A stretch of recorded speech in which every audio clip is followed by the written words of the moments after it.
Good morning बच्चों। हम लोगों ने moving charge and magnetism chapter खत्म करने के बाद एनईईटी के प्रीवियस ईयर्स में पूछे गए क्वेश्चंस को डिस्कशन किया था।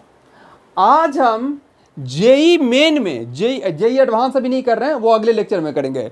जेई मेन में इस चैप्टर से जो क्वेश्चन पूछे गए हैं उनको डिस्कशन करेंगे वन बाय वन। ठीक है।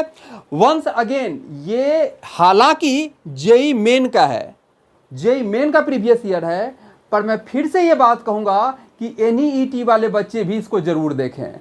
एनईईटी का एग्जाम और जेई मेन दोनों ही एनटीए कंडक्ट करती है और क्वेश्चन का पैटर्न मोर और लेस एग्जैक्टली सिमिलर टाइप का होता है। तो उन बच्चों को इसे देखने का बहुत ज़्यादा फायदा मिलेगा। इसी प्रकार जेई मेन वाले बच्चे भी एनईईटी के क्वेश्चन पेपर अगर मैं डिस्कस करूं तो जरूर देखें। एग्जैक्टली सिमिलर है, मैं ये बात इंफेसाइज करके कह रहा हूं कि एक दूसरे के क्वेश्चन देखा करो, दोनों एनटीए ले रही है और एग्जैक्टली सेम तरह का क्वेश्चन बना रही है। ओके डियर, तो अब हम वन बाय वन डिस्कस करते हैं जेई मेन के क्वेश्चन को। हाल ही में 2022 का पेपर हुआ और जुलाई में भी एग्जाम लिया, जून में भी एग्जाम लिया, 5-5 दिन एग्जाम हुआ, 2-2 पेपर एग्जाम हुआ। तो इस तरह से 10 और 10 20 क्वेश्चन सेट अवेलेबल हैं जो 2022 के। उनमें देखते हैं कि कैसे कैसे क्वेश्चन पूछे गए हैं। उन 20 क्वेश्चन सेट में हमें कई क्वेश्चंस मिले, सब तरह के क्वेश्चंस मिले। वन बाय वन करके हम उन क्वेश्चंस को देखते हैं। चलिए, क्वेश्चन कह रहा है two long current carrying conductor are placed parallel to each other at a distance of 8 centimetre. Okay, यानी एक ये और एक ये, इन दोनों के बीच की दूरी कितनी? 8 centimetre. Okay, the magnitude of magnetic field produced at mid point between the two conductor, यानी एग्जैक्टली यहां से भी 4 सेंटीमीटर पे और यहां से भी 4 सेंटीमीटर पे, एकदम बीच वाले पॉइंट पी की बात कर रहा है। ये वैल्यू दे रखा है कि वहां पर जो मैग्नेटिक फील्ड है वो दे रखा है कि 300 माइक्रो टेस्ला, यानी कि सबसे 10⁻⁻6 लिख लेता हूं। The equal current flowing in the two conductor is, last line देखिए क्वेश्चन का, इक्वल करेंट यानी इसमें इन दोनों में करंट आई ही है, इन दोनों में करंट आई ही है। तो उस करंट आई की वैल्यू कितनी है ये पूछ रहा है हमसे। यहां पर देखिए एक सावधानी वाली बात क्या है, इक्वल करंट का मतलब ये नहीं है कि डायरेक्शन नेसेसरली सेम हो। कारण कि अगर हम डायरेक्शन सेम कर देते हैं, एक पर को मान के चलिए, अगर हम डायरेक्शन सेम कर देते हैं तो ये ध्यान रखिएगा कि अगर दो पैरेलल लॉन्ग वायर में सेम डायरेक्शन में करंट फ्लो कर रहा हो तो एग्जैक्टली बीच के पॉइंट पे फील्ड 0 होता है। आप देख लीजिए, इसके कारण भी ऐसे अंदर और इसके कारण बाहर, इसके कारण अंदर था और इसके कारण बाहर, एक दूसरे को कैंसिल कर देगा। तो ये एक बात तो क्लियर हो गई कि ये दोनों सेम डायरेक्शन में नहीं होंगे। ये करंट इक्वल तो है पर अपोजिट डायरेक्शन में होगा, और अपोजिट डायरेक्शन में होगा तो जस्ट ये डबल हो जाएगा। इसके कारण ऐसे और इसके कारण भी ऐसे। ओके, एक के कारण निकालेंगे, डबल कर देंगे। तो ये बात तो क्लियर हो गई कि दोनों में सेम डायरेक्शन में करंट नहीं होगा। राइट, तो अब यहां से ये दूरी 4 सेंटीमीटर है, हम किसी एक के कारण निकाल के डबल कर दें इसे, ट्वाइस ऑफ μ0 I बाई 2 पाई वो दूरी, ये हम मेरा बी आ गया। तो यहां से मुझे 2 उड़ा देता हूं और I निकालना है मुझे, तो b pi a divided by μ0, यही हो जाएगा b pi a divided by μ0।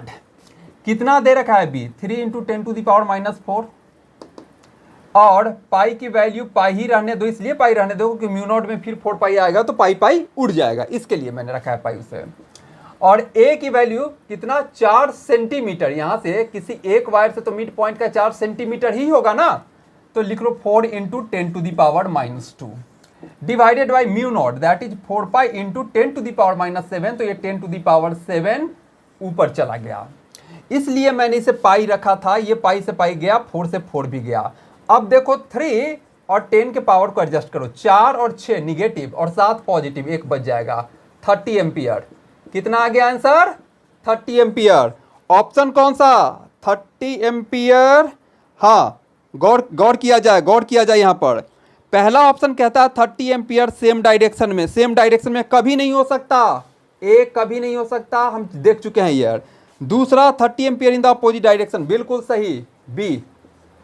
तो यहां दोनों ऑप्शन दिए हुए हैं, यहां से धोखा नहीं खाना है। आंसर क्या होगा? B, 30 ampere in opposite direction. चलिए डन, बढ़े नेक्स्ट क्वेश्चन की तरफ। चलिए मिटाऊं। नेक्स्ट क्वेश्चन आपकी स्क्रीन पे आ गया होगा। क्या कह रहा है question? A charge particle moves along circular path in a uniform magnetic field in a cyclotron. Cyclotron के बीच वाले दोनों डीज में ऐसे ऐसे ऐसे ऐसे घूमता है ना, ऐसे ऐसे ऐसे ऐसे, और फाइनली निकल जाता है बाहर। तो वो घूम रहा है। Okay, the kinetic energy of the charge particle increased to 4 times of the initial value. जितना पे ये प्रोजेक्ट स्टार्ट हुआ था, फाइनली अभी यहां पर इसकी काइनेटिक एनर्जी 4 टाइम्स हो गई। अगर यहाँ के थी तो यहाँ 4 हो चुकी है। धीरे धीरे साइक्लोट्रॉन उसको स्पीड अप कर रहा है, ठीक है। What will be the ratio of new radius to the original radius of the circular path of charge particle. यहां पहले जो R था और अभी जो इसका ये R2 बना, तो पूछ रहा है आपसे what will the ratio of new radius यानी R2 divided by original radius R1 equal to what. यहां इस चीज को जरा गौर से देखिएगा कि ये R2 बाई R1 पूछ रहा है या R1 बाई R2 पूछ रहा है। आपका दे रखा है what will be the ratio of new radius यानी R2 to the original radius. Okay, यहां पर देखिए, आपको पता है कि जब साइक्लोट्रॉन से जब चार्ज होता है, कहने का मतलब उसकी स्पीड अप करता है जब, तो उसकी काइनेटिक एनर्जी का, उसकी एनर्जी का एक फॉर्मूला निकल करके आया था, Q square B square radius का स्क्वायर बाई 2m। जिस समय जितनी रेडियस है उसके करस्पॉन्डिंग उसकी एनर्जी है। सेम मैग्नेटिक फील्ड में same charge particle, same mass, सब कुछ है, तो इसकी किस वक्त किसकी एनर्जी है वो रेडियस के प्रोपोर्शनल हो गया। आपका दे रखा है कि एनर्जी 2 बाई एनर्जी 1, अगर मैं इसे लिखना चाहूं तो R2 बाई R1 का होल स्क्वायर लिख सकता हूं। एनर्जी 2 आपका 4 टाइम्स हो गया, तो R2 बाई R1 का होल स्क्वायर ये हो गया 4, राइट। अब रूट चढ़ा दूं तो रूट 4 हो गया equal to R2 by R1, यानी 2 equal to R2 by R1। यही पूछ रहा है ना, R2 डबल हो गया। देखिए ऑप्शन 2:1, इन सबों में देखिए इट्स नॉट 1:2, इट्स 2:1। रेडियस धीरे धीरे बड़ा होता जाएगा और एनर्जी बढ़ती जाएगी, तो इट्स आंसर सी 2:1। ओके, चलिए क्लियर, मिटाया जाए। चलिए मिटा रहा हूं। अगला क्वेश्चन आपकी स्क्रीन पे, क्या 2 parallel long wire are kept 0.2 metre apart in vacuum. 0.2 metre, each carrying a current of x ampere in the same direction। x ampere, I1 और I2 दोनों बराबर कितने? x। I1 और I2 दोनों x के बराबर। If the force of attraction per metre of each wire a, जितना force of attraction per metre of wire यानी फोर्स पर यूनिट लेंथ कितना? 2 into 10 to the power -6 newton. Then the value of x is approximately, कितना है? Question, अगर same direction में wire हो तो याद कर लिया जाए कि एक दूसरे को अट्रैक्ट करते हैं। कैसे अट्रैक्ट करेंगे वो भी देख लेते हैं, और साथ के साथ दूसरी बात भी यहां पर याद कर ली जाए, क्या कि अगर इन दोनों में सेम डायरेक्शन में करंट हो तो एग्जैक्टली मिड पॉइंट पे मैग्नेटिक फील्ड जीरो होता है। इसको थोड़ी देर जो पहले हमने क्वेश्चन किया उसमें इस चीज को अप्लाई भी किया था कि भाई उन दोनों में सेम डायरेक्शन में करंट नहीं हो सकता, अपोजिट डायरेक्शन में करंट होगा। ओके, उसी आधार पे किया था। तो चलिए, हमने जो बात कहा कि अगर दोनों में सेम डायरेक्शन में करंट हो तो एक दूसरे को अट्रैक्ट करेंगे। कैसे अट्रैक्ट करेंगे भाई? देखिए, ये वाला वायर के कारण यहां फील्ड होगा और वो फील्ड इस पे फोर्स लगाएगा। तो ये वायर में मान लीजिए कि करंट ऐसे है, तो जरा देखिए कि इस वायर के कारण यहां पर फील्ड का डायरेक्शन क्या है। कीजिए अपना थंब इधर और यहां पर मारिए कर्ल, ठक गया अंदर। लीजिए, अब यहां पर मैग्नेटिक फील्ड इस डायरेक्शन में है और इस मैग्नेटिक फील्ड में आपका ये वाला है, इस मैग्नेटिक फील्ड में आपका ये वाला है, राइट। तो उस पर फोर्स किधर लगेगा, आप कीजिए आई एल क्रॉस बी, इसमें आई एल और क्रॉस बी, इसका आई एल इधर की तरफ और फील्ड अंदर की तरफ, तो आई एल क्रॉस बी इधर आया, I L cross B, okay इधर। सेम कहानी इस वायर के लिए भी होगी, सेम कहानी हमारा इस वायर के लिए भी होगा। हम देख सकते हैं इसको, इसके कारण यहां पर फील्ड देखिए अपवर्ड, इसके कारण यहां पर फील्ड अपवर्ड। चलिए यहां पर फील्ड अपवर्ड और इसका आई एल ऐसे, तो I L cross B, B बाहर की तरफ, तो आई एल से बी की तरफ आइए इधर। तो ये बात को डायरेक्ट याद रख लेना है क्या, कि जब दो करंट पैरेलल हो, सेम डायरेक्शन में हो, तो वो एक दूसरे को अट्रैक्ट करेंगे।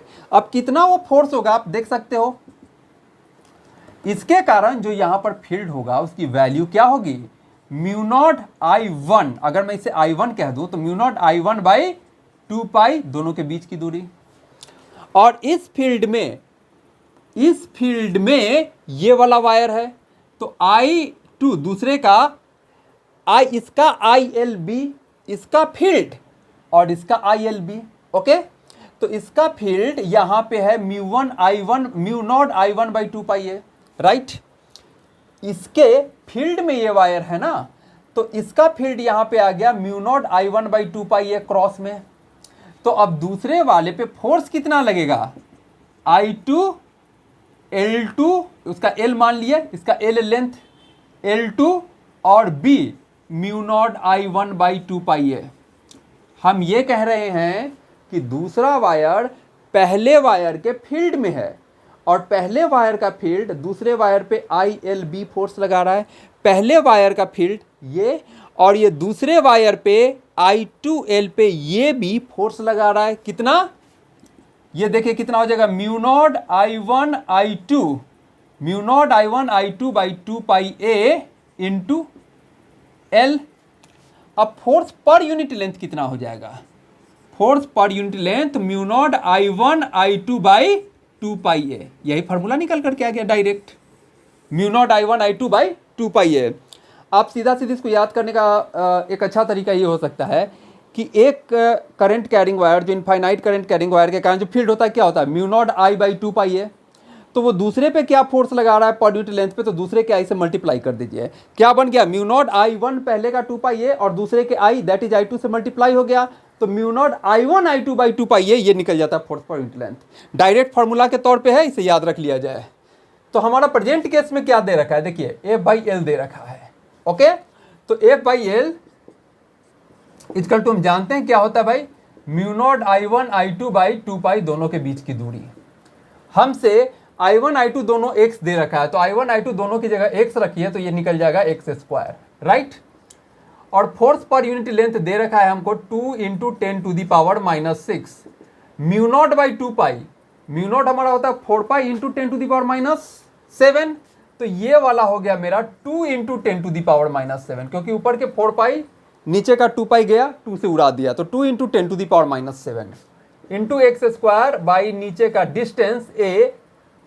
डिस्टेंस ए दोनों के बीच है 0.2, यानी कि 2 इंटू 10 टू दी पावर -1 कर दें तो ऊपर जाके 10 हो गया। यही कैलकुलेशन करना है अब हमें, देखा जाए क्या आएगा। ये 2 से उड़ा देते हैं और यहां पर देखिए 2 इंटू 10 टू दी पावर -6 और यहां पर भी 10 to the power -7 into 10 to the power -6 ही बचेगा ना, इंटू एक्स स्क्वायर। तो 10 टू दी पावर -6 से 10 टू दी पावर -6 गया और x इक्वल टू √2 आ गया, that is 1.414 ampere, nearly equal to 1.4 ampere आ गया। कौन सा आंसर, 1.4 सी बन गया। क्लियर हुआ क्या फॉर्मूला निकल के आता है? दो वायर अगर पैरेलल हो तो एक दूसरे के बीच जो उनके सेम डायरेक्शन में करंट हो, एक दूसरे को अट्रैक्शन का क्या फॉर्मूला निकला के आया? Mu naught I1 I2 by 2 pi A। चलिए मिटाऊं। अगला क्वेश्चन आपकी स्क्रीन पे, बड़ा ही फेमस क्वेश्चन।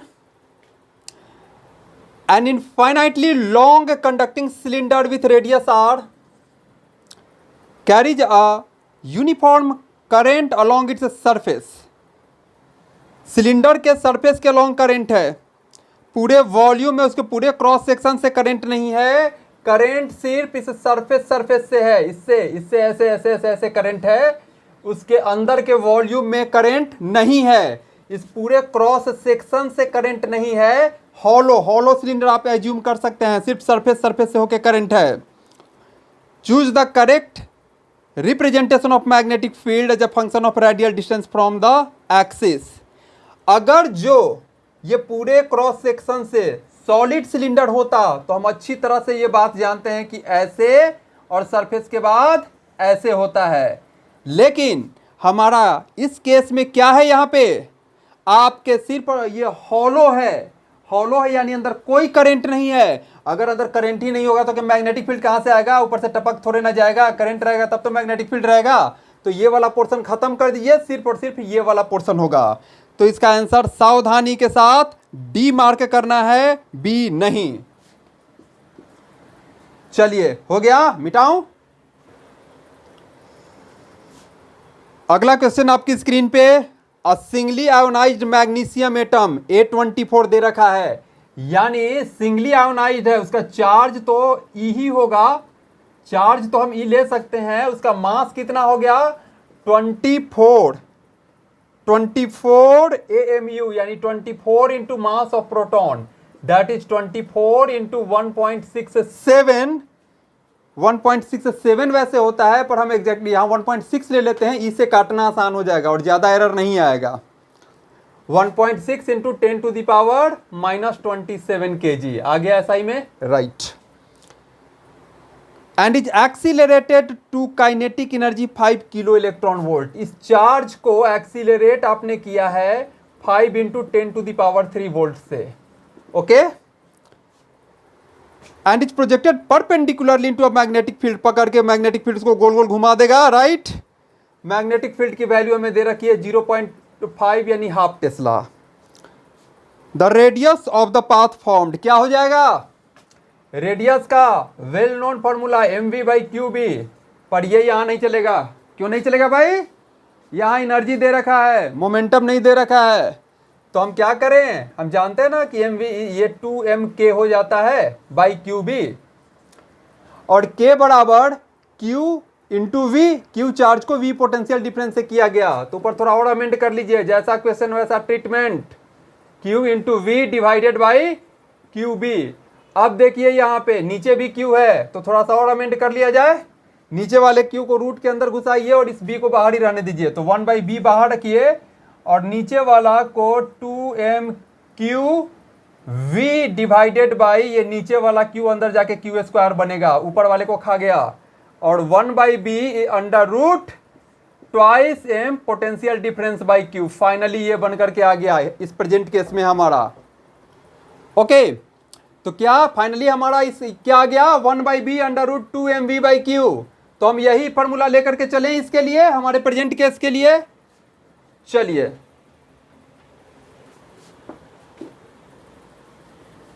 ये सबको मिटाइए, बस हमें इससे मतलब है हमारे प्रेजेंट केस में। तो रेडियस क्या हो जाएगा? रेडियस हो जाएगा हमारा 1/b, और b है हाफ, तो हाफ से ऊपर चलाएगा, 2 कर देते हैं इसे, और under root 2mv/q, under root 2mv/q। 2 mass कितना है मेरा? 24 into 1.6 into 10 to the power -27, ये मेरा m है, और पोटेंशियल ये मेरा m है। v कितना है? 5 इंटू 10 का पावर 3, 5 इंटू 10 का power 3 divided by charge. Charge कितना है मेरा?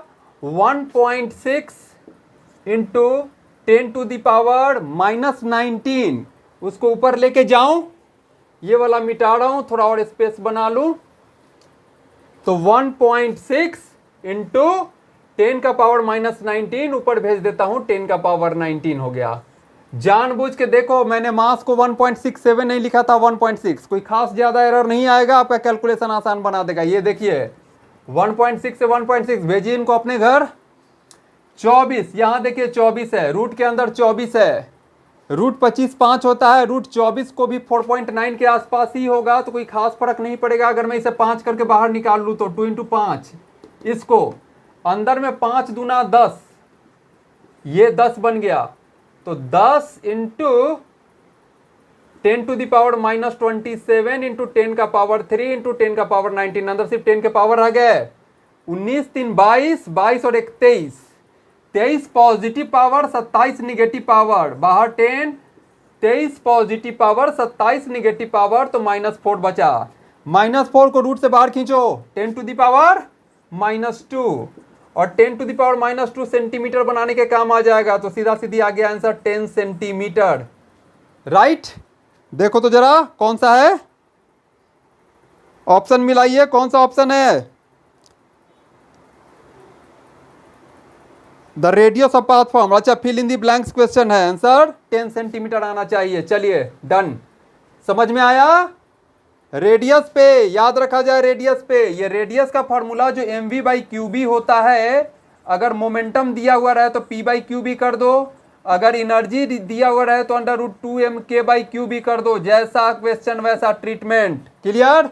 बढ़ा जाए आगे, चलो अगला क्वेश्चन आपकी स्क्रीन पे क्या कह रहा है? Two long parallel conductor S1 and S2, picture दे रखा है, बना लिया जाए पिक्चर के अनुसार।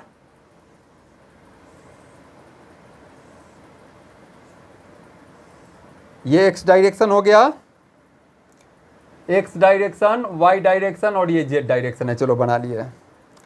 To long parallel conductor S1 and S2 are separated by a distance 10 centimetre, दोनों के बीच की दूरी कितनी? 10 centimetre. And carrying a current of 4 ampere and 2 ampere respectively, ऊपर वाले में 4 और यहाँ दूसरे वाले नीचे वाले में 2 एम्पियर, इसमें 4 एम्पियर, यहाँ पर 2 एम्पियर। ओके, सब फिगर में दे रखा है। The conductors are in the XY plane, XY plane में दोनों कंडक्टर्स हैं, Z परपेंडिकुलर हो गया। The conductors are in the XY plane, there is a point P located between the conductors. अच्छा ये रहा, इन दो, इसको थोड़ा और नीचे बना लिया जाए, इसको 2 एम्पियर कह दें, और इन दोनों के बीच में यहाँ पर पॉइंट P है, यहाँ पर पॉइंट P है। Point P locate, point P की ऊपर वाले से दूरी है 4 सेंटीमीटर, तो नीचे वाले से दूरी हो गई 6 सेंटीमीटर, क्योंकि टोटल 10 है। ये दूरी अगर 4 सेंटीमीटर है तो ये दूरी हो गई 6 सेंटीमीटर।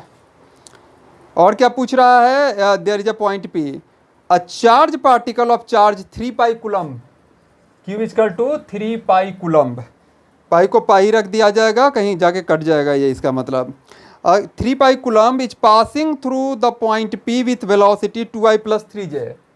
उस वक्त जो वेलोसिटी है इसकी वो है 2i + 3j, 2i + 3j velocity से उस वक्त किसी क्षण में वो पार्टिकल पास कर रहा है, और उस क्षण में इस पे फोर्स लग रहा है, दे रखा है 4 pi into 10 to the power, एक minute, 4 pi into 10 to the power -5, इस तरह का इस पे जो फोर्स एक्सपीरियंस कर रहा है वो 4 pi into 10 to the power -5 xi + 2j, -xi + 2j, ये फोर्स वो एक्सपीरियंस कर रहा है उस क्षण में। ओके, तो बताइए द वैल्यू ऑफ x क्या होगा? द वैल्यू ऑफ x क्या होगा, ये आपको कैलकुलेट करना है कि x क्या होगा। ये y एक्सिस है, चलो z एक्सिस का तो कोई काम ही नहीं है, तो मिटा दें इसको, यहाँ पे थोड़ा जगह बन जाएगा। ओके ओके ओके ओके, देखिए इन दोनों में करंट सेम डायरेक्शन में है ना, और हमने क्या पढ़ा है कि अगर करंट सेम डायरेक्शन में रहे तो बीच में वो एक दूसरे को अपोज करते हैं, तभी तो दोनों में अगर सेम वैल्यू ऑफ करंट रहा तो एग्जैक्टली बीच में फील्ड 0 हो जाता है। लेकिन यहाँ 0 नहीं होगा, कारण कि दोनों में करंट भी अलग अलग है और एग्जैक्टली बीच में नहीं है, बल्कि ऊपर से 4 है नीचे से 6 है। पर इतना तो पता चल गया ना भाई कि करंट एक दूसरे का माइनस करते हैं। तो देख लेते हैं यहाँ पर ये वाला वायर में करंट भी ज़्यादा और नज़दीक भी ज़्यादा है, तो उसका प्रभाव ज़्यादा होगा और उसके कारण फील्ड उस वायर से नीचे है। तो उस वायर, थंब कीजिए उस वायर की तरफ, पाम कीजिए नीचे और पाम को कर्ल कीजिए, अंदर गया।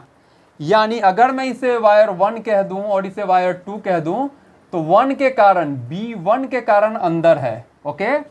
और B2 इधर जा रहा है, तो थंब कीजिए ऐसे और इसके ऊपर है तो पाम स्ट्रेच कीजिए ऊपर, ठक बाहर आ गया, B2 बाहर है। तो यहाँ जो रिजल्टेंट बनेगा वो B1 माइनस B2 बनेगा। तो पहले रिजल्टेंट फील्ड निकाल लें, क्योंकि वही रिजल्टेंट फील्ड ना इस पे फोर्स लगाएगा जो दिया हुआ एक्सप्रेशन, फोर्स इक्वेट करेंगे वहां से एक्स कैलकुलेट कर लेंगे, यही किया जाएगा। तो चलिए भाई पहले रिजल्टेंट फील्ड निकाला जाए। रिजल्टेंट फील्ड हमारा हो जाएगा B1 माइनस B2 और इसका डायरेक्शन क्या होगा, क्रॉस। ये फील्ड ज़्यादा तगड़ा होगा, करंट भी ज़्यादा है, दूरी भी कम है, इसलिए रिजल्टेंट मैंने क्रॉस रखा है। क्या हो जाता है, म्यू नॉट I1 बाई 2 पाई पहले वाले का A1 minus mu naught I2 by दूसरे 2 पाई A2, यही हो जाएगा क्रॉस डायरेक्शन में फील्ड। जो कॉमन है बाहर निकाल लिया जाए काट कुट के।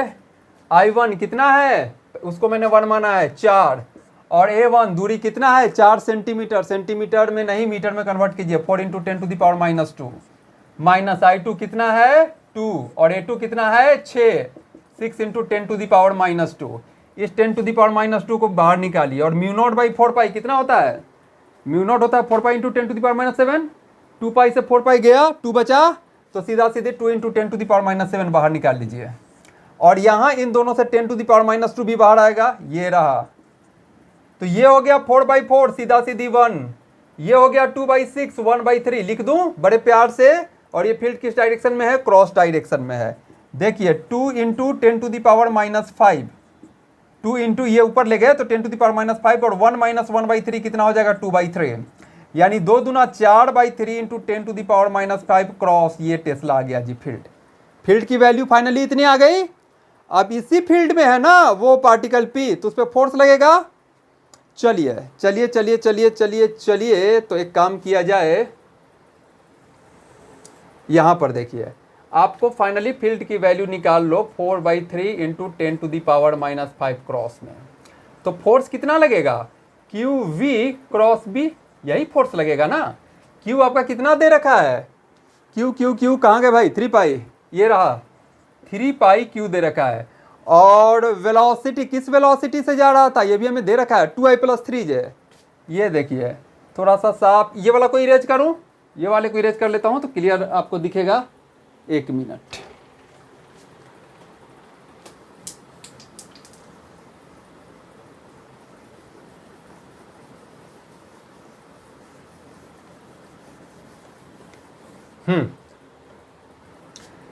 QV क्रॉस B, Q और Q है आपका कितना 3 पाई Q है। वेलोसिटी दे रखा है कि उस समय ये इसकी वेलोसिटी है। और किस फील्ड में है ये फील्ड हम निकाल चुके हैं, 4 by 3 into 10 to the power minus 5, cross का मतलब माइनस के डायरेक्शन में। चलिए इस 3 से ये 3 गया तो 4 pi into 10 to the power minus 5, चलिए लिख लेते हैं। देखिए शेप ले रहा है 4 pi into 10 to the power minus 5, तो वैसे ही अरेंज कर लें, कंपेयर ही तो करना है। और माइनस को भी बाहर निकाल लेता हूं, फिलहाल मैं ये वाला माइनस बाहर निकाल लेता हूं। तो अब आ गया 2I प्लस 3J को सीधा सीधी आपको क्रॉस प्रोडक्ट करना है K के साथ, ये तो माइनस मैंने फिलहाल बाहर लिख दिया। तो देखिए क्या हो गया, minus 4 pi into 10 to the power minus 5। ये देखो क्रॉस प्रोडक्ट के सिंपल करना हो तो एक सिंपल ये ट्राइंगल वाला चीज़ याद रखना, यहाँ I लिख लेना, यहाँ J लिख लेना और यहाँ K लिख लेना। अगर आप इस एरो के डायरेक्शन के अनुसार घूमोगे तो पहला 2 का प्रोडक्ट तीसरा देगा, क्या I क्रॉस J K देगा, J क्रॉस K I देगा, K क्रॉस I J देगा। अगर एरो के अनुसार जाओगे तो जो एरो से उल्टा घूमे तो कहानी उलट जाएगी। मतलब अगर आप I से J की तरफ ना करके I से K की तरफ जाओगे तो I cross K minus J हो जाएगा, K क्रॉस J माइनस आई हो जाएगा, जे क्रॉस आई माइनस के हो जाएगा। तो ये एरो बना लेना, ऐसे करने से काफ़ी आसान हो जाता है। अब जैसे देखो यहाँ क्या हो जाएगा, 2 आई क्रॉस के, देखो आप आई क्रॉस के आप उल्टा चले आए तो रख दो माइनस जे प्लस 3 जे क्रॉस के, तो इन दोनों का है ये वाला आएगा, और एरो के अनुसार गए हो तो पॉजिटिव रहेगा, तो plus I.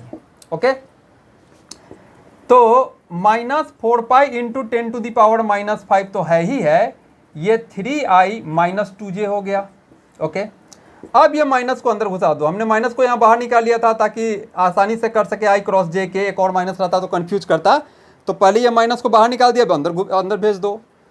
4 pi into 10 to the power -5 क्या हो जाएगा, -3i plus minus plus 2j। यही फोर्स लगना चाहिए इस पे, और फोर्स दे क्या रखा है, फोर्स आपका दे रखा है 4 pi into 10 to the power -5 x minus xi plus 2j। Compare करो, सब कुछ तो मिल ही गया, तो ये कितना हो गया, x बराबर 3 आ गया, यही निकालना था ना, x इक्वल टू क्या। चलो भाई आंसर मिलाओ, कौन सा ऑप्शन है, सी, x बराबर 3 आपका सी आंसर है, सी। चलो बढ़ा जाए आगे, मिटाऊं, ओके। चलिए भाई अगला क्वेश्चन आपकी स्क्रीन पे क्या है, 72 ओम गैल्वेनोमीटर, रेजिस्टेंस ऑफ गैल्वेनोमीटर। भाई तुमको क्या हो गया, एक मिनट, थोड़ा डार्क पेन, चल भाई तू आजा। रेजिस्टेंस ऑफ गैल्वेनोमीटर कितना दे रखा है, 72 ohm shunted by a resistance of 8 ohm. Ammeter बनाने के लिए गैल्वेनोमीटर को क्या किया जाता है, एक छोटे वैल्यू ऑफ रेजिस्टेंस के साथ शंट कर दिया जाता है, ये RS ये RG। इसकी वैल्यू दे रखा है 8 ओम और इसकी वैल्यू दे रखा है 72 ओम। क्वेश्चन में ये दोनों चीज आपको दे रखा है जी। पूछ क्या रहा है, the percentage of the total current which passes through the galvanometer, यानी इस टोटल करंट अगर यहाँ से आई जा रहा है तो उसका कितना परसेंट गैल्वेनोमीटर से जा रहा है, यानी आपको निकालना है कि आई का कितना परसेंट है, ये this is the question. IG/I × 100, आई का कितना परसेंट है। देखिए सीधा सीधी अगर हम ये बात कहें, यहाँ पर जो करंट गया मान लेते हैं कि IS गया, ओके, तो ये I कुछ IG में चला गया, कुछ IS में चला गया। अब इस पॉइंट को अगर मैं P कहूँ और इस पॉइंट को अगर मैं Q कहूँ, तो P से Q चाहे आप इस रास्ते से जाओ चाहे आप इस रास्ते से जाओ, पोटेंशियल डिफरेंस सेम रहेगा। एमीटर वाले क्वेश्चन को ना सबको यही फंडा अपनाना है, कोई फॉर्मूला याद नहीं रखना है, केवल ये फंडा याद रखो। मैं कह रहा हूं कि चाहे P से Q आप गैल्वेनोमीटर वाले रास्ते से गए, चाहे P से Q आप शंट वाले रास्ते से गए, P से Q तक का जो पोटेंशियल डिफरेंस होगा मतलब IR होगा, सेम होगा, लगा दो। आप कहो कि IG × RG must be equal to IS × RS आपको दे रखा है। IG गैल्वेनोमीटर, RG आपको दे रखा है 72, IS × RS आपको दे रखा है जी 8। ओके, तो यहाँ से आ जाएगा कि IG/IS मतलब गैल्वेनोमीटर से कितना गया और शंट से कितना गया, IG/IS = 8/72, 8×9 1/9, यानी एक हिस्सा यहाँ से जो चला तो एक हिस्सा ऐसा समझिए कि यहाँ से ये गैल्वेनोमीटर का रास्ता, ये शंट का रास्ता, यानी अगर यहाँ एक हिस्सा इधर जा रहा है और 9 हिस्सा इधर जा रहा है, यानी 1 + 9 10 इधर से आ रहा होगा। ओके, आपको निकालना है कि आने वाले करंट का कितना परसेंट गैल्वेनोमीटर से गया, तो एक गया 10 में, तो परसेंटेज बाई 100 कर दें, 10 10 या 100, 10% गया गैल्वेनोमीटर से, यही निकालना था ना। चलिए ऑप्शन मिलाइए भाई, ऑप्शन मिलाइए 10%, ऑप्शन बी। ओके, बात क्लियर।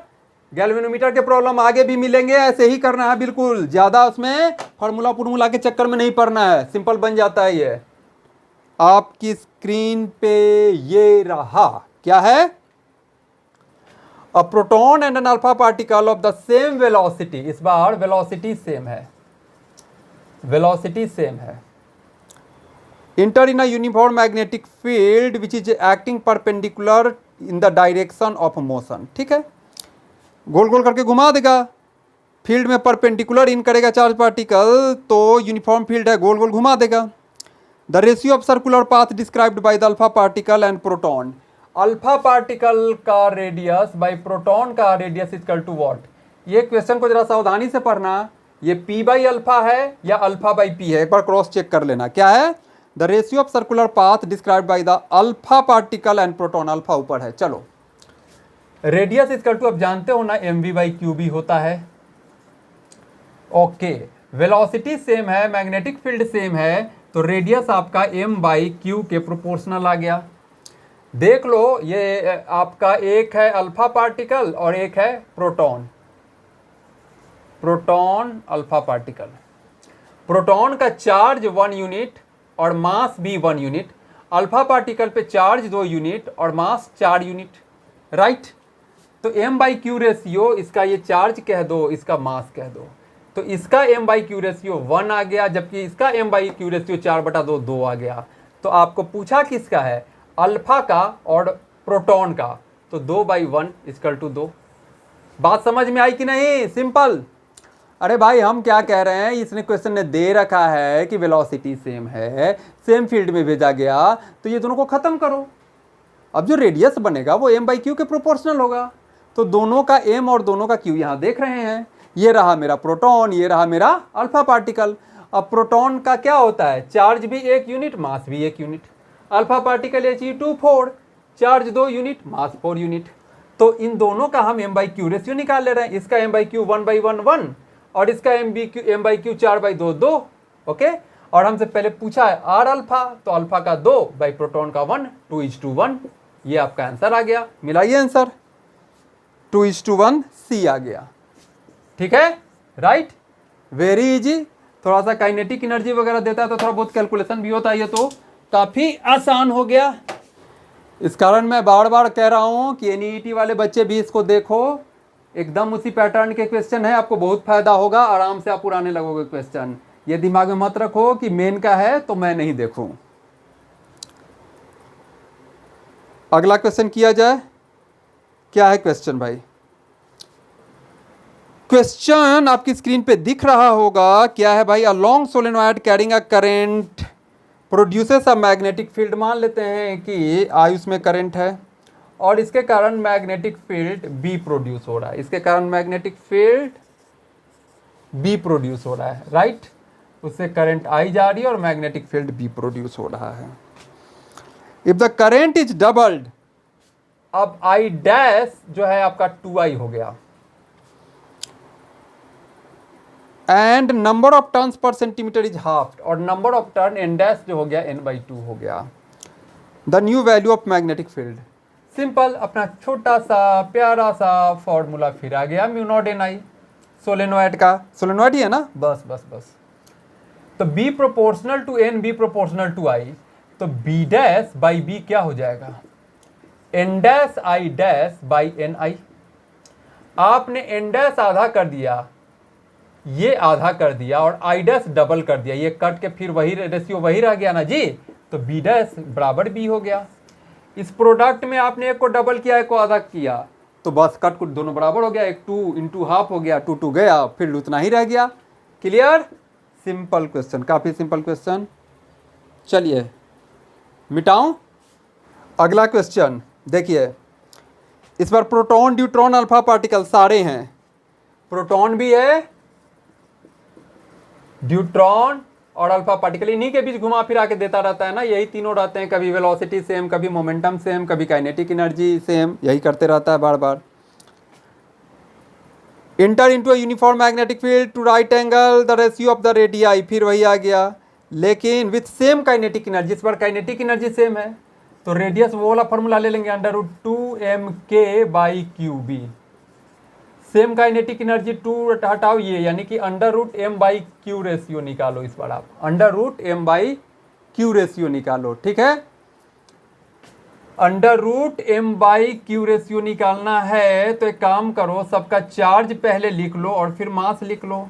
प्रोटॉन का 1 यूनिट, मास भी 1 यूनिट, ड्यूट्रॉन का तो 1 यूनिट है लेकिन मास डबल, और अल्फा पार्टिकल का चार्ज He242 और ये हो गया 4।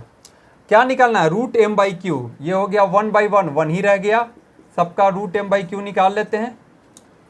यहाँ से रूट एम बाई क्यू, तो इसका 1 रह गया, root M by Q root 2 हो गया, रूट एम बाई क्यू यानी कि root 4 by 2, that is 2 by 2, that is 1, यानी 1 is 2, root 2 is 2 1।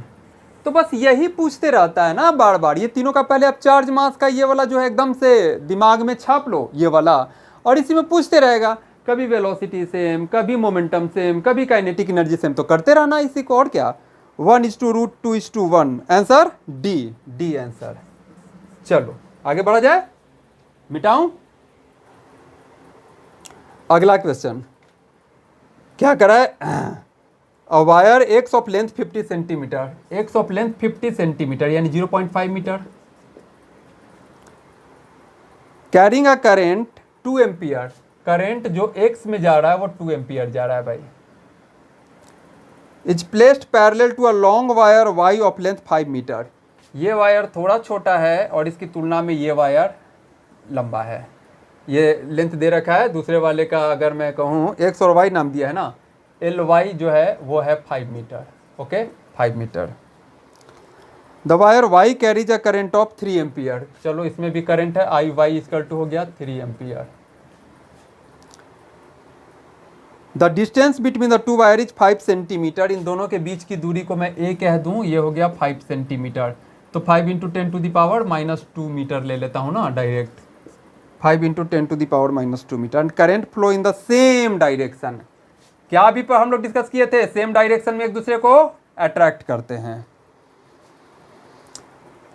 Yes, the force acting on the wire Y, इस पे ये फोर्स बताइए क्या होगा, ये फोर्स बताइए क्या होगा। इस बार देखो जो एक जो बात गौर करने वाली है इस क्वेश्चन में, ये दोनों वायर, ये नहीं कह दिया है कि 2 लॉन्ग वायर इनफाइनाइट इनफाइनाइट ले लीजिए, इसको छोटा दिया है थोड़ा, ये 0.5 मीटर का ही है, जबकि ये वाला वायर आपका कितना है 5 मीटर, ओके। ये आपका 0.5 मीटर है यहाँ से यहाँ तक, जबकि ये वाला 5 मीटर है यहाँ से यहाँ तक, ओके। तो पूछ रहा है कि इसके कारण इस पे फील्ड, यानी आपसे ये वाला फोर्स पूछ रहा है। देखो फोर्स तो म्यूचुअल होता है ना, न्यूटन थर्ड लॉ क्या कहता है कि पहला दूसरा पे जितना फोर्स लगाएगा दूसरा भी पहले पे उतना ही फोर्स लगाएगा। तो देखो दूसरा ये वायर पहले के इतना ही लेंथ पे फोर्स लगा पा रहा है ना, दूसरा वायर पहले के इतना ही लेंथ पे फोर्स लगा पा रहा है ना, तो पहला वायर भी दूसरा का जो कॉमन इंटरेक्टिव लेंथ होगा वो इतना ही हम लेंगे। इसके इतना देने से, 5 मीटर देने से मुझे कोई मतलब नहीं है, दोनों का म्यूचुअल कॉमन लेंथ हम लेंगे यहाँ पे। ये इसका जो L2 लेंगे, L2 इफेक्टिव, हालांकि Ly दिया हुआ है लेकिन मैं Ly इफेक्टिव लूंगा यहाँ पे, ये बात गौर करनी थी। ये 0.5 मीटर ही रहेगा, ये इसके इतना दूर पे 0.5 के हिसाब से फोर्स लगा पाएगा, तो ये भी उतना ही फोर्स लगा पाएगा, कारण फोर्स इक्वल एंड अपोजिट आना है। कोई भी फोर्स न्यूटन थर्ड लॉ से इक्वल एंड अपोजिट आना है, तो इसका और इसका मैग्नीट्यूड सेम रहना है। तो आप सीधा इसका एक चीज ध्यान में आपको क्या रखना है कि कॉमन लेंथ आपको लेना है, कॉमन लेंथ लेना है। दोनों में जो छोटा है तो छोटा लेंथ लीजिए, ये बड़ा है ये छोटा है, तो इस छोटा वाला इतना ही इफेक्टिव लीजिए। Ly से मुझे मतलब नहीं है, Ly का इफेक्टिव मैं लूंगा 0.5। ये बात इस क्वेश्चन में गौर करने वाली थी। अब देखिए, अब तो फॉर्मूला लगा देना है। क्या करना है भाई, फोर्स पर यूनिट लेंथ, कौन सा लेंथ लेंगे, L effective equal to mu naught I X I Y by 2 pi, दोनों के बीच की दूरी।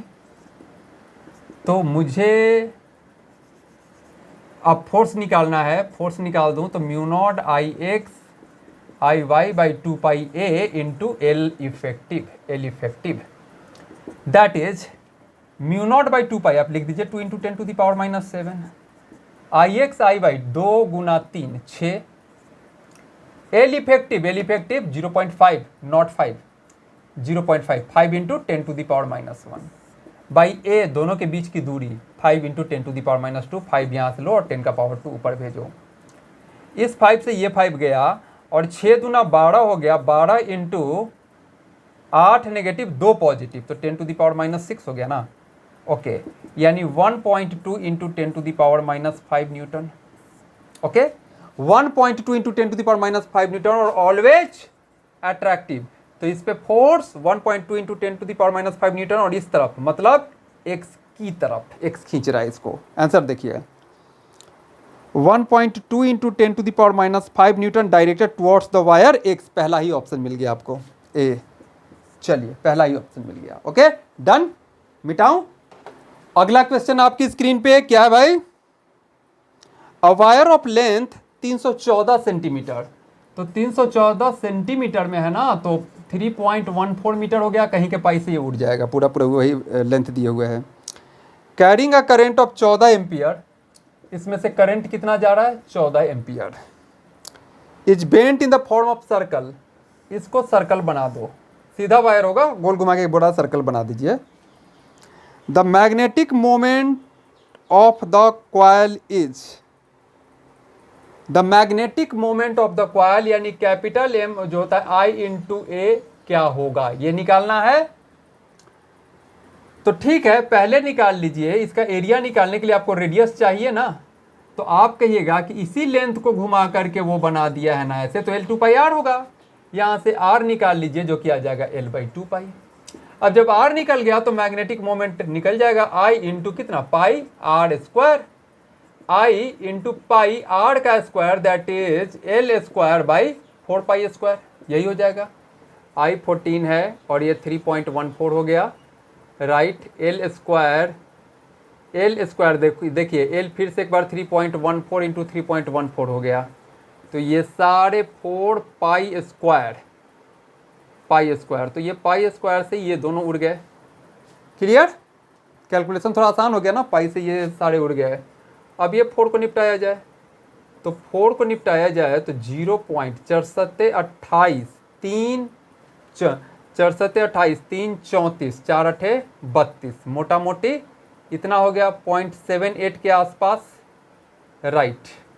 तो 14 गुना 0.78 14 अठे बढ़ा से 2 11 और 14 सत्ते 98 और 11 यानी 198 10 108 109 10.92 रफली कितना 11। क्या निकालना था आपको magnetic moment I A ampere metre square 11 ampere metre square. Answer check किया जाए इसका फिल इन द ब्लैंक्स था। ठीक है इसका आंसर कितना हो जाएगा 11।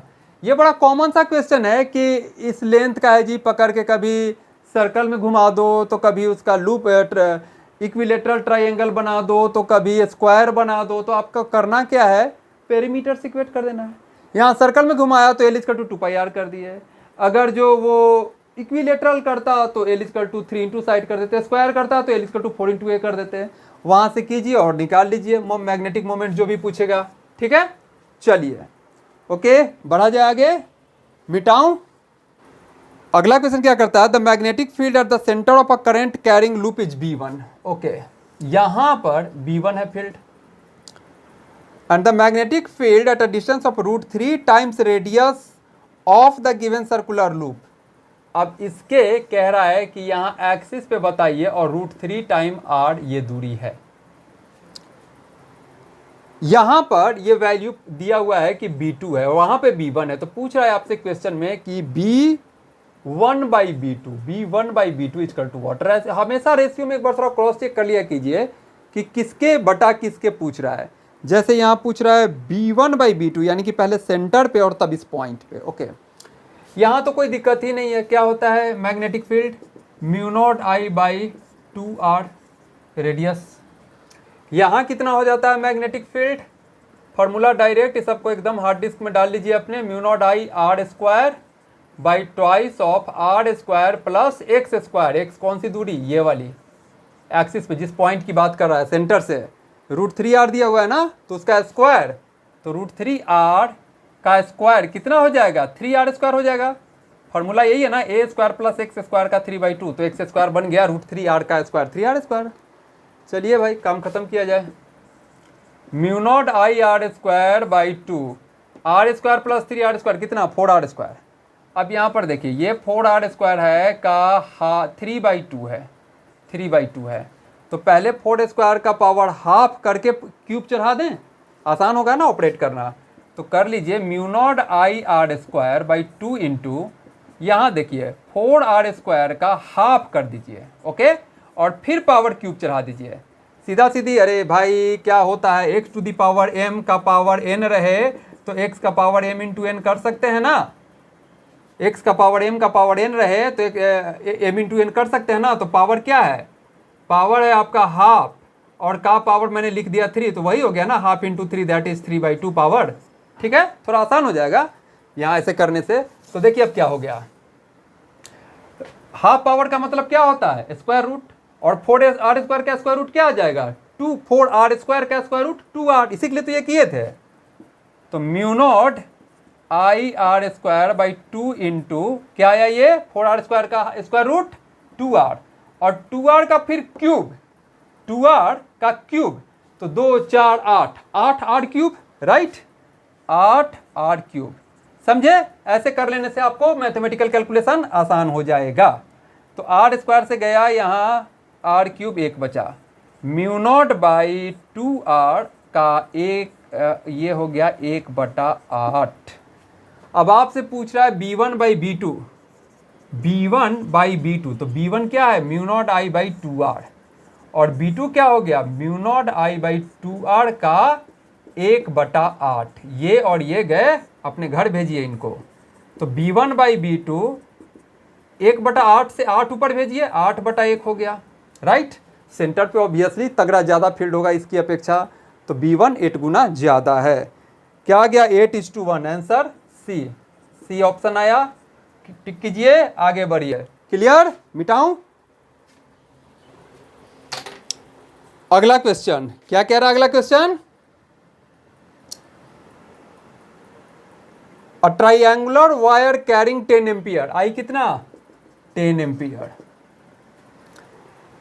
Current is placed in uniform magnetic field 0.5 मतलब आधा टेस्ला लिख लूं। As shown in the figure the magnetic force on segment CD, जो फिगर दे रखा है, फिगर कुछ ऐसा दे रखा है, ये ऐसा ऐसा फिर ऐसा, फील्ड का डायरेक्शन ये है, इस डायरेक्शन में मैग्नेटिक फील्ड है, इस डायरेक्शन में मैग्नेटिक फील्ड है, और इसमें करंट ऐसे गया, ऊपर चढ़ा, नीचे आया, फिर ऐसे आ गया। पॉइंट दे रखा है आपको ABCD राइट, और ये दे रखा है कि BC CD BD सब 5 सेंटीमीटर है, BC CD और BD डॉट डॉट डॉट करके मिला दे रहा हूँ, तो ये सब 5 सेंटीमीटर है। मतलब क्या, ये बन गया आपका इक्विलेटरल ट्राइंगल, यानी सारे एंगल हो गए 60 डिग्री। चलिए ये वाला एंगल भी हो गया 60 डिग्री, सारा का सारा एंगल 60 डिग्री हो गया। क्लियर है, इसीलिए तीनों साइड बराबर दिया था ना, ताकि हम इक्विलेटरल ट्रायंगल एंगल वहां से निकाल सकें। ओके, क्या पूछ रहा है आपसे, the magnitude of force on segment CD। Segment CD में इस एंगल की जरूरत क्यों पड़ेगी, आप जानते हो कि IL क्रॉस B होता है, ILB हमें साइन थीटा भी तो चाहिए। यहां पर देखिए करंट IL ऐसे और B ऐसे, बाकी सबको भूल जाइए, ये सेगमेंट में करंट ऐसे और यहां पर मैग्नेटिक फील्ड ऐसे, ओके, करंट ऐसे, दोनों के बीच का एंगल 60 डिग्री लगा दीजिए फॉर्मूला ये। बाकी तो कहीं नहीं रहा है, बाकी तो कह रहा है कि भाई आप सीधा सीधी CD पे कितना फोर्स लग रहा है वो बताइए, तो हम CD पे कंसर्न हो गए, फिगर को खींच के यहां कर लिए, तो हो गया ILB साइन थीटा, कितना है आई, 10 एम्पियर, कितना है लेंथ, भाई भाई भाई भाई 5 सेंटीमीटर क्या था, क्या जी, हाँ सेंटीमीटर, 5 × 10⁻², और IL मैग्नेटिक फील्ड आधा, sine theta sine 60 degree that is √3/2, उड़ाया जाए।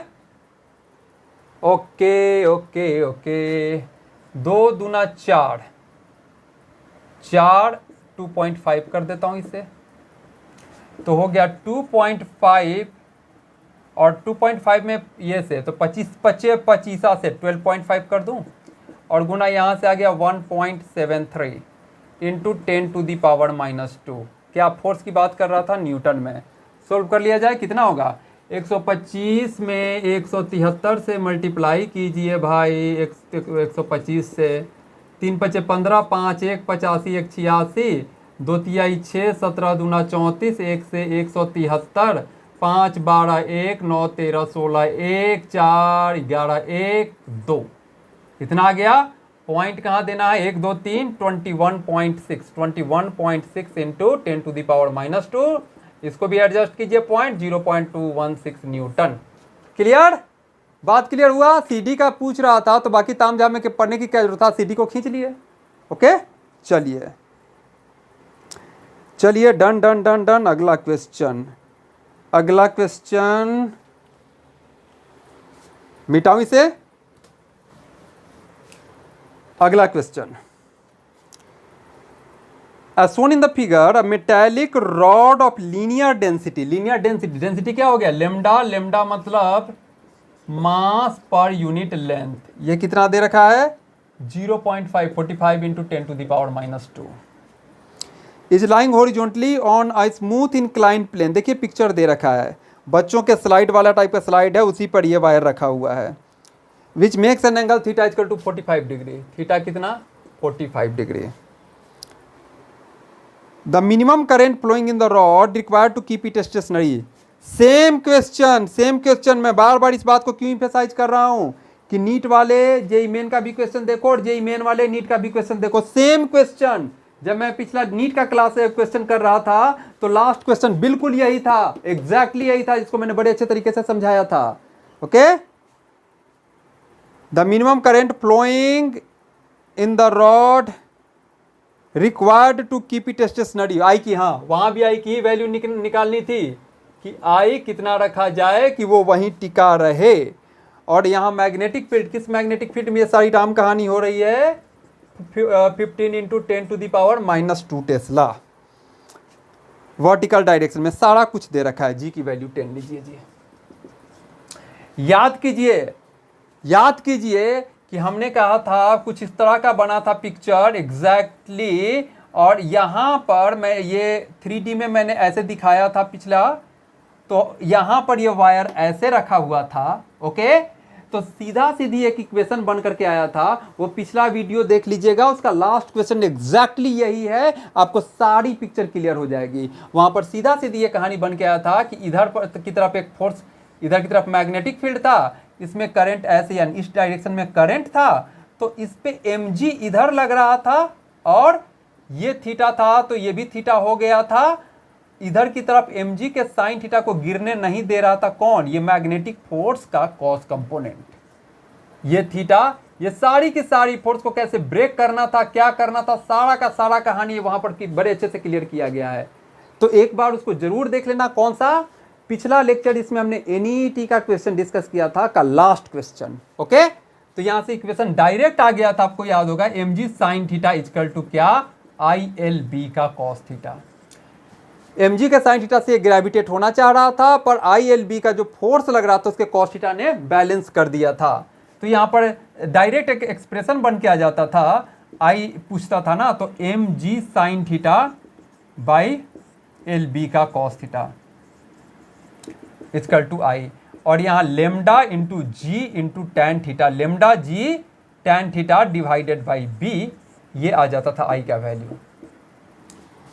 उस वीडियो को एक बार जरूर देख लीजिएगा, ये कैसे आया है एग्जैक्टली क्लियर हो जाएगा। 3D पिक्चर बना करके मैंने समझाने की कोशिश करी है वहां। ठीक है, तो I equal to lambda G tan theta equal to B. I equal to क्या हो गया? लेमडा दे रखा है आपको कितना?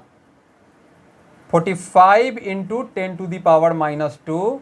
जी की वैल्यू 10 लेना है, 10 45 डिग्री 1 हो गया, और बी की वैल्यू दे रखा है आपको 15 गुना 10⁻², तो ऊपर गया 10 का स्क्वायर बन गया। ये इससे गया 15 × 45 हुआ, 3 × 30 एम्पियर। देखिए 30 एम्पियर, ए ऑप्शन। क्लियर है ये बात? थोड़ा सा मैं हल्का सा बता देता हूं, लेकिन मेरी रिक्वेस्ट होगी आपसे कि वहां जाके देखें, इसकी बड़ी अच्छी क्लियर पिक्चर आपको समझ में आएगी।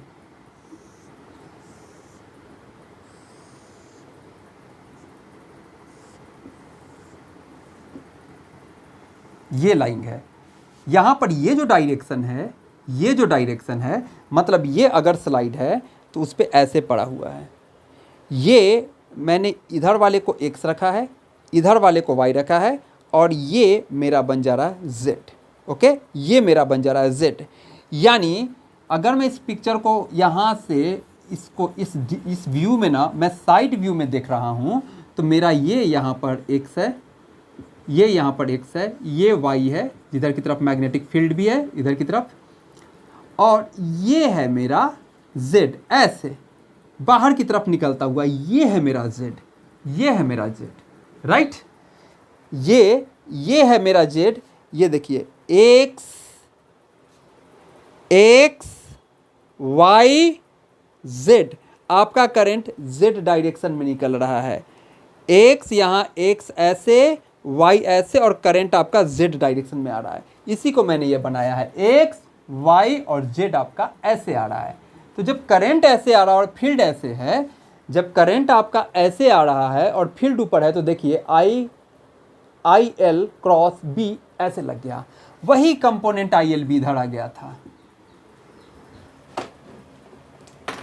वही कंपोनेंट आई एल बी जो मैंने दिखाया है इधर आ गया है।